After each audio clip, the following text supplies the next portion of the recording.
ಆತ್ಮೀಯ H16 news ವೀಕ್ಷಕರೇ, ನಾನು ನಿಮ್ಮವ MI ಅಥವಾ ಮಲ್ಲಪ್ಪ ಜೋತವರಾದ ಮೇಲೆ ನಮ್ಮ ಸಂಯುಕ್ತ ಹೋರಾಟ ಕರ್ನಾಟಕ ಸಮಿತಿ ಅಂತ ಒಂದು ಇತ್ತೀಚೆಗೆ ಪ್ರೆಸ್ ಮೀಟ್ ಕರೆದಿತ್ತು.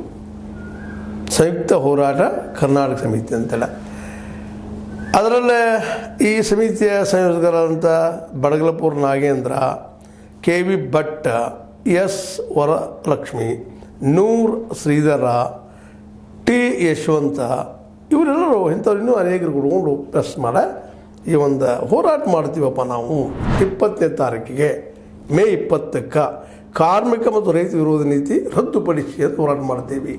ಭಾಳ ಸಂತೋಷ ವಿಷಯ. ಇದು ಸುದ್ದಿ ಯಾವುದೋ ಮೂಲೆ ಬಂದಿರ್ತಾವ್ರಿ, ಫ್ರಂಟ್ ಪೇಜ್ ಮೇಲೆ ಬರ್ಬೇಕು ಇವೆಲ್ಲ.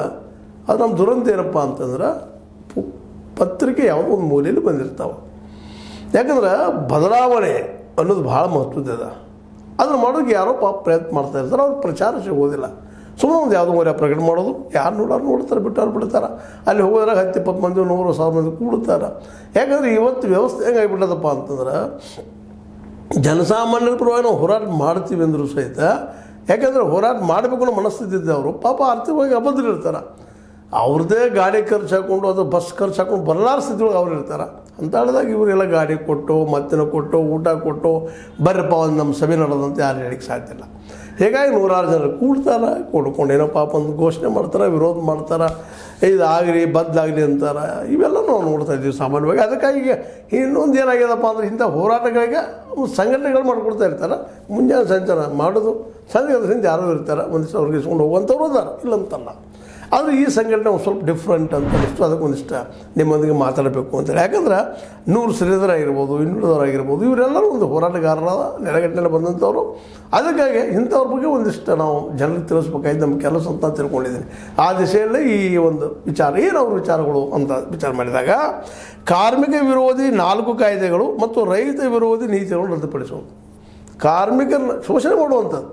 ಈ 9 ತಾಸು 10 ತಾಸು 11 ತಾಸು ದುಡಿಸ್ಕೊಂಡಿದ್ದಾರೆ ಕಾರ್ಮಿಕರನ್ನ. ಜೊತೆಗೆ ಪೇಮೆಂಟ್ ಕಡಿಮೆ ಕೊಡ್ತಾ ಇದ್ದಾರೆ, 500,000 ದಿನಕ್ಕೆ. ಅದು ಮತ್ತೆ ಯಾವ ಫೆಸಿಲಿಟೀಸ್ ಇಲ್ಲ ಕಾರ್ಮಿಕನಿಗೆ. ಸುಮ್ಮನೆ ಒಂದು ಕಾರ್ಮಿಕ ಒಂದು ಇಲಾಖೆ ಅದ, ಒಂದು ಏನೋ ಹೋಗಿ ನೋಡ್ತಾರೆ, ಅಡ್ವಾಂಟ್ ಇಸ್ಕೊಂಡು ಗಪ್ಪ ಆಗಿಬಿಡ್ತಾರೆ. ಅವು ಏನು ಕಾರ್ಖಾನೆ ನಡೆಸ್ತಾ ಇರ್ತಾನೆ, ಮಾಲಕಿಗೆ ಅಲ್ಲಿ ಕಾರ್ಮಿಕ ಇನ್ಸ್ಪೆಕ್ಟರ್ ಲಿಂಕ್ ಇರ್ತಾವೆ, ಮುಚ್ಚಾಕಿಬಿಡ್ತಾರೆ. ಏನೋ ಭಾಳಷ್ಟು ತೀವ್ರ ಬುದ್ಧಿವಂತಿದ್ದಪ್ಪ ಅಂತಂದ್ರೆ ಅವ್ರು ಕೆಲಸ ತೆಗೆದಾಗಿಬಿಡ್ತಾರೆ, ಹೋಗಿ ಬರಲಿ ಇಲ್ಲಿ ಬರಬೇಡ ಅಂತೇಳಿ.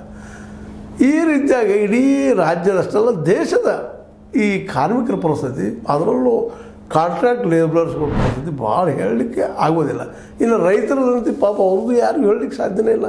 ಮತ್ತು ಅದ್ರಲ್ಲಿ ಒಕ್ಕಟ್ಟು ಇಲ್ಲ. ದುರಂತ ಏನಪ್ಪ ಅಂತಂದ್ರೆ ನಮ್ಮಲ್ಲೇ 90% ಈ ಜನ ಇದ್ದಾರೆ, ಆದರೆ ಇವ್ರಲ್ಲಿ ಒಕ್ಕಟ್ಟು ಇಲ್ಲ. ಮತ್ತು ಸ್ವತಃ ಇವರು ಶಕ್ತಿಯಿಂದ ಇಲ್ಲ ಅಂತಾರೆ. ಅವ್ರಾದ್ರೆ ಅವ್ರಿಗೆ ಗೊತ್ತಿಲ್ಲ.